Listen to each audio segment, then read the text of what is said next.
Jean et Michel sont des enfants du pays. De génération en génération, ils ont toujours connu les marais du Perret, 800 hectares fragiles, posés entre terre et mer. Ces familles locales se transmettent ce petit bout de marais depuis qu'ils sont devenus propriétaires au moment de la Révolution. Un petit lopin précieux à l'époque, car source de protéines grâce aux poissons qu'on y prélevait. Ils sont aujourd'hui la mémoire des usages et de cette tradition séculaire. On ouvre et la mer rentre dans les marais. C'est de l'eau nouvelle pour le poisson. Quand on fait ça, le poisson arrive à la babiote. C'est-à-dire que le poisson arrive en banc assez serré et il boit cette eau nouvelle qui rentre. Tout ça, c'est important pour l'équilibre du marais? Ah oui, c'est très important de changer l'eau d'une manière régulière. Et c'est pas si rigolo à venir maintenir des niveaux d'eau en permanence. C'est beaucoup de travail, les marais, beaucoup de travail. Beaucoup de travail, quelle que soit la météo. Alors leur récompense, ce sont ces quelques poissons qu'ils prélèvent de temps en temps, dont l'anguille. C'est avec ça qu'on capture l'anguille qui veut se sauver. C'est une nasse. C'est une nasse. Elle entre dans le cône et à l'arrière, vous avez une trappe de fermeture que vous ouvrez pour vider, pour récupérer votre poisson. Comme c'est de la pêche récréative, on va prendre 1 kg d'anguille, l'anguille qui pèse 500 grammes, 800 grammes, et puis le reste, on le remet à l'eau. Les poissons, les crabes, tout ce qui ne nous intéresse pas et qui intéresse par contre la vie du milieu. Impliqués, en symbiose avec leur marais depuis des générations, les 150 propriétaires ont reçu l'interdiction de la pêche récréative de l'anguille, tombée au mois de mars 2023 comme une sanction.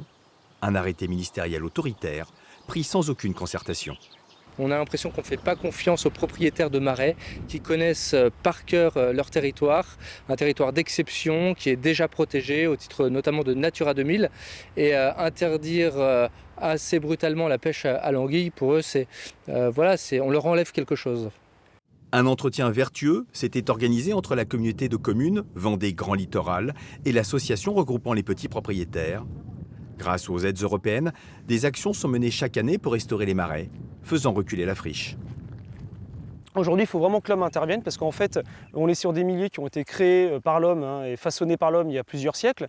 Et en gros, il n'y a aucun rôle auto-épuratoire naturel de ces marais rétro-littoraux. Et donc, au bout d'un moment, ils s'envasent à tel point qu'ils peuvent disparaître. Et donc, on est obligé de les maintenir avec un curage le plus léger possible. On cure les marais en 2 ans ou 3 ans et de manière vraiment très progressive pour éviter de trop perturber le milieu et maintenir une biodiversité au sein de ces milieux-là.